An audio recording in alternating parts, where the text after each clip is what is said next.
Good morning, good morning. Favorite Rambling Redhead here. How you doing today? It's another beautiful day here on the property. She's out here with chickens, checking them out. Filet down here. Got her a little cup of food down here, and we actually have put this wall up because, well, just like Kentucky's demonstrating there, she actually can't get back there to bother her. So it's just a piece of galvanized tin with a cinder block. But it keeps Kentucky from getting back there, and it's letting the little one eat. She can grow up big and strong and kick Kentucky's butt. So if you've noticed, there's some weird stuff over here, like gas cans and ropes and stuff, but this battery seems really out of place. So what it's actually for is I'm going to decorate that Christmas tree over there, and I have a battery-powered power inverter for that. That I am going to decorate that and then get a nice evening picture of it one evening for our Christmas card. So yeah, if you've seen that battery sitting there, you're like, why is there a little Honda battery there? That's why. So yeah, we're gonna get these double dot plates done today on the house, and we might use this tractor and push some dirt around, so that'll be fun. But she's coming over here. I was checking on the chicken, checking on the dog, who's curious about this new chicken. Doesn't care about the old one. Yeah, good morning, Luna. Oh, got a teenager too.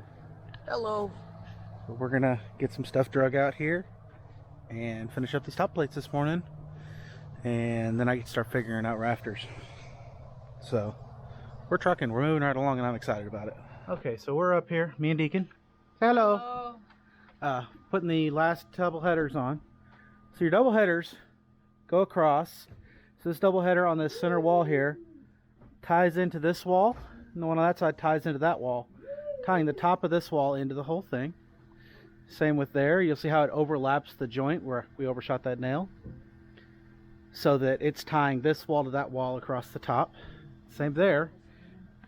And this, you can really see it right here. So there's a joint where the two 8-footers meet here in this window, and you can see how far this side nearest me is flush with the top here, but you can see how far off it is. Go ahead and put your hammer on there.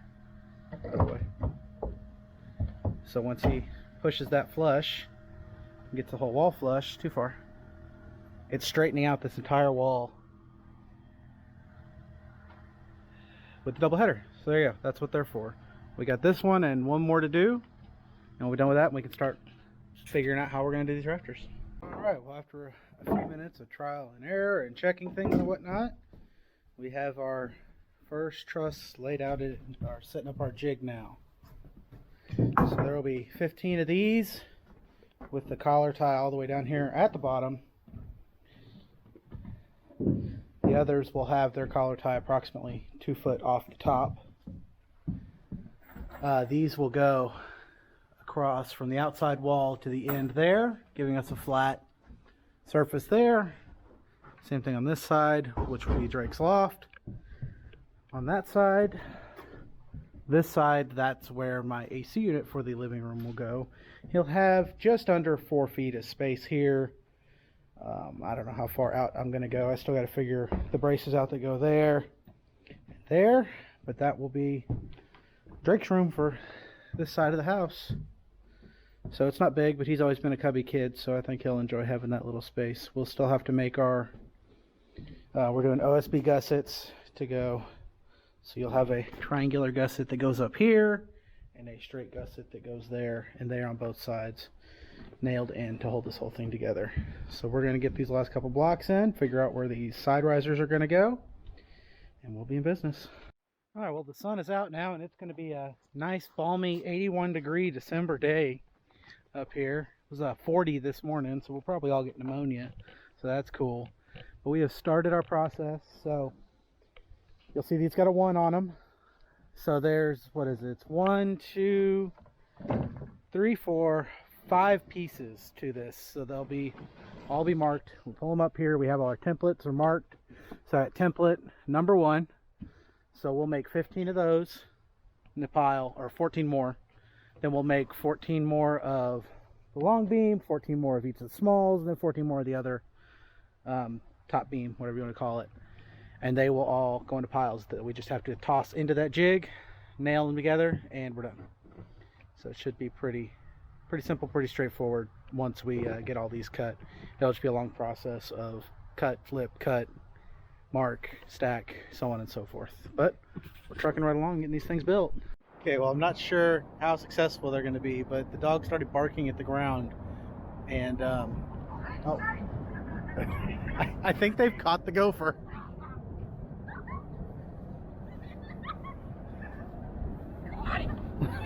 Did you really? Open the box. Right there. Oh, he sure did. Be careful with it. He's angry. There's a whole angry gopher in there and a stick. Can I pet it? That's too funny. I want to pet No, it. you don't need to pet the gopher. Well, there you have it. The dog found a gopher and we managed to catch it. Okay. All right, well, after the gopher incident, we have also finished cutting our first 8 rafters that will be the loft down at the end of the cabin. So we got all the pieces. We're going to drop the first set into the jig and figure out what we have to do to cut all this OSB to make our ties to hold it all together. Also did pick up a new Diablo blade for the saw because it started to struggle, and unfortunately at the trading post they did not have any more of the 7/16 OSB, so they're supposed to get a truck in today, and if they have it on there we'll pick it up from them tomorrow. If not, we'll have to go to Home Depot for it because I'll need some more to make all these ties. But we're gonna get this first one up there and laid in and figure out what we're doing next for that. All right, so I started, we got all our pieces back in here. That'll be our truss. So this will be Drake's room here. It's almost 6 foot wide, or almost 5.5 foot wide. Those uprights there are each 2 foot tall. It's like 3.5 at the top. So with these brackets here, these I'm going to make come out all the way to here. So that triangle will be complete there. That was just the width of the piece I had. Same on this side. These I think I want to make a little bit longer as well. So they'll probably come down to here. It'll be that whole thing. And then these will come down to there probably, give or take. But these are the pieces that I had laying around up here that I could quickly make these templates out of. So that new Diablo blade on my saw rips, man. That thing's awesome. So we have made a change that will just be capped in some way or another, or have wall that just goes straight up above it. Won't go all the way across the kitchen. My wife doesn't want it over there, so we only have now 8 of these trusses with a floor in them that'll go across the bed for Drake. So that's a bit of a change. But yeah, it's been a great day. Got a ton done. Super excited with the progress.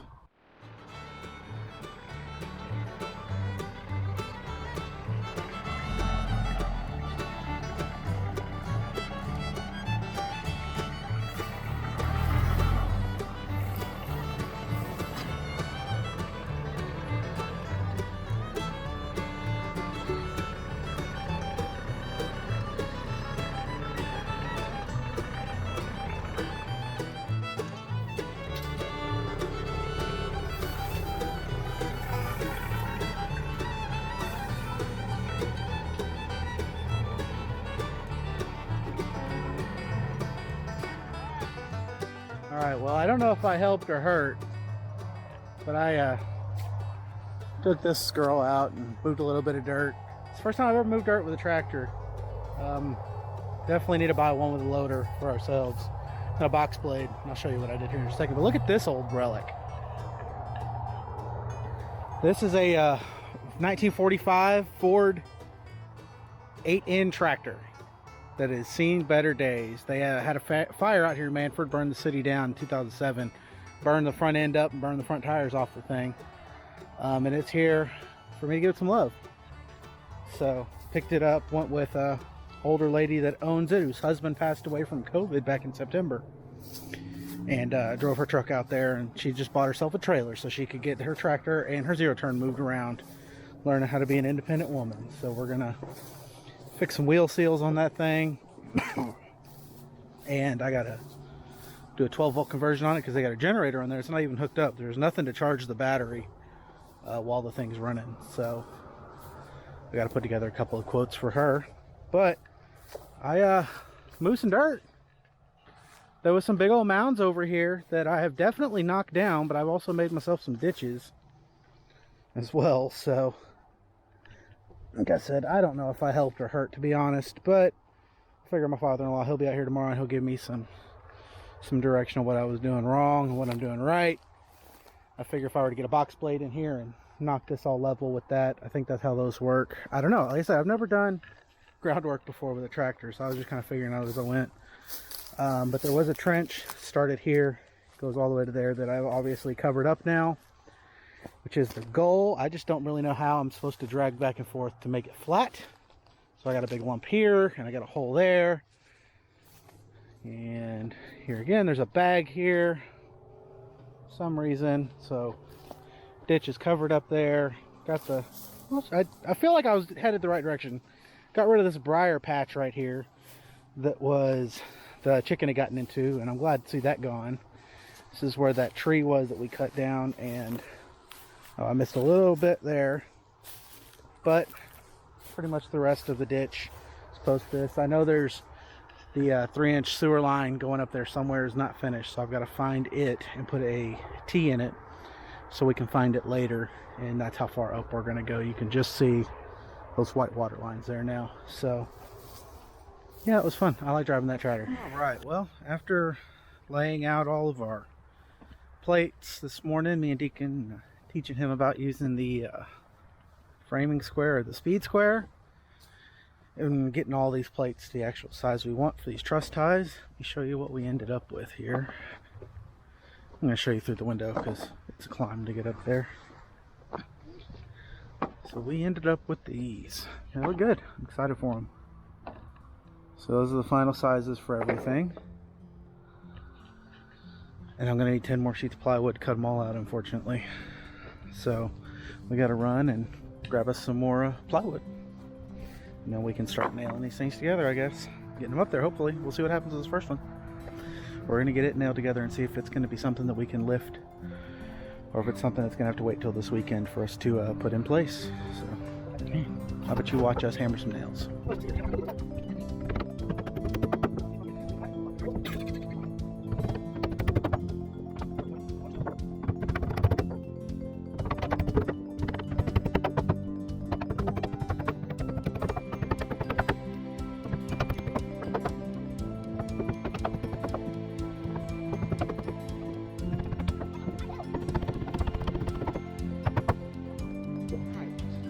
Truss built, nailed. We'll see if we do them all this way with the OSB. I gotta look at the price of the nailer plates because I'm looking at almost $200 in plywood to cut up to do this with.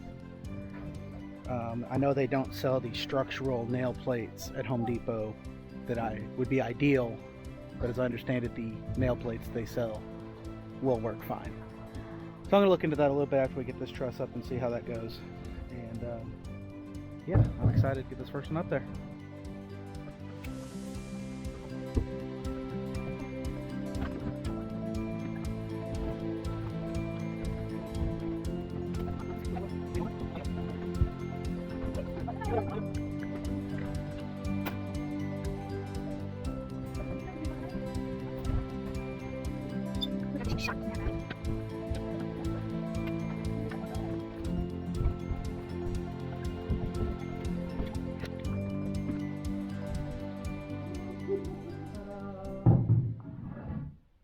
So it needs to go over. One like 50.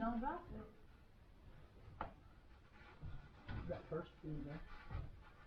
There we go. That's where it's gonna go. Cool. Well, we spent most of the day yesterday out and about, hitting the grocery store, hitting the Home Depot, picking up some things. Talked to a couple customers. My father-in-law had a buddy that brought him a deer, and that took up a large portion of the day. But we have now got the camper moved so that I can get the septic hooked up in a way that it actually is working properly. While we were out, we picked up some 1x6s so that we could have the steps leading up, or the deck leading up to the door done. And then this morning we got the tarp on because it is supposed to rain tonight into tomorrow, just to kind of keep this thing a little bit on the dry side. It's not supposed to rain too much, so I'm not too worried about it. Yeah, got all that done, and me and Deacon are hopping there and start building some trusses here in just a little bit. We're just cruising right along out here. Picked up 10 more sheets of the OSB. Unfortunately, I had to get that from Home Depot for almost twice as much as it would have cost to be able to get it from the barn, but the barn was out.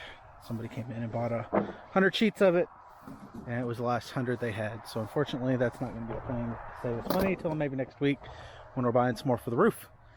But we do have that first truss done, and it is up there. We got to get these windows inside, get this door inside. Deacon's pulling all the lumber for those first 8 trusses in that we've already cut, and we're going to start cutting brackets. So we're moving slowly but surely. I also got the tractor out and did a bunch more moving dirt. I don't know if you can really tell, but the big mound that was there, you can still see the mound here. It's not all down here anymore, so that's pretty nice too. So, all right, I'll go help Deacon get finished.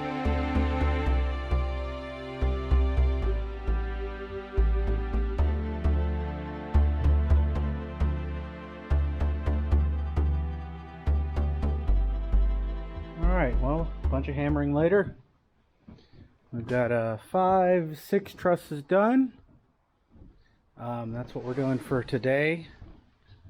There's supposed to be some rain coming, so we're going to get things cleaned up. But we've got the makings for a bunch more laying down here and over there. We've got 2 more of these full-faced ones that have to be made that are going over the suite here, the master in the bathroom, whatever you want to call it. There's 2 more of those to do, and will be quite a few. It's quite nice in here without the wind blowing through, I gotta say. So we're just getting some stuff brought in here now. We're gonna get the trailer unloaded because it's got a bunch of our plywood on it. And yeah, that's gonna do it for another day of building. So thanks for liking, thanks for subscribing, thanks for watching the channel. See you guys on Sunday. Bye.